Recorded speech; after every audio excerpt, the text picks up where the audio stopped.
Assalamualaikum dan salam sejahtera kepada semua ibu bapa yang dihormati.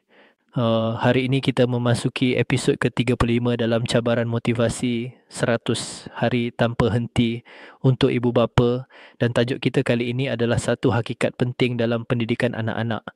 Rumah ibu bapa adalah sekolah pertama. Sebelum anak mengenal guru, sebelum mereka masuk kelas, sebelum mereka membaca buku, sebelum mereka tahu apa itu ABC, mereka belajar semuanya di rumah. Rumah ialah sekolah pertama. Ibu bapa ialah guru pertama. Dan kehidupan seharian ialah kurikulum pertama bagi anak-anak.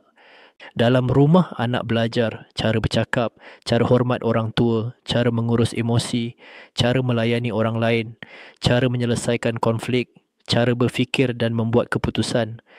Anak juga belajar daripada apa yang mereka lihat, bukan semata-mata apa yang kita ajar.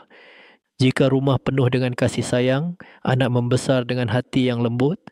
Jika rumah penuh dengan jeritan dan marah, anak membesar dengan ketakutan. Jika rumah penuh dengan nasihat, anak membesar dengan akhlak.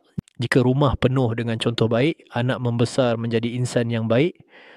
Sekolah membantu mendidik anak, tetapi asas pendidikan tetap datang daripada rumah.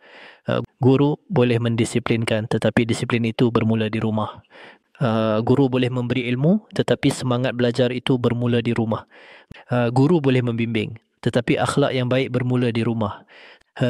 Sebab itu rumah adalah sekolah pertama yang membentuk karakter anak, sama ada menjadi anak yang bijak, anak yang berani, anak yang penyayang, atau anak yang mudah menyerah.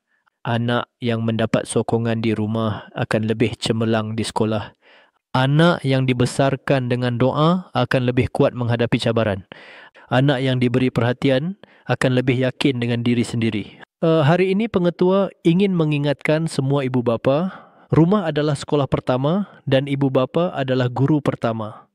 Cara kita mendidik di rumah akan menentukan bagaimana anak kita berjaya di sekolah dan dalam hidup. Terima kasih kepada semua ibu bapa yang setiap hari memberi bimbingan, menjadi contoh teladan dan menjadikan rumah sebagai tempat yang selamat dan penuh kasih untuk anak-anak membesar. Jika pesanan ini bermanfaat, jangan lupa subscribe channel Pengetua AI untuk lebih banyak motivasi harian.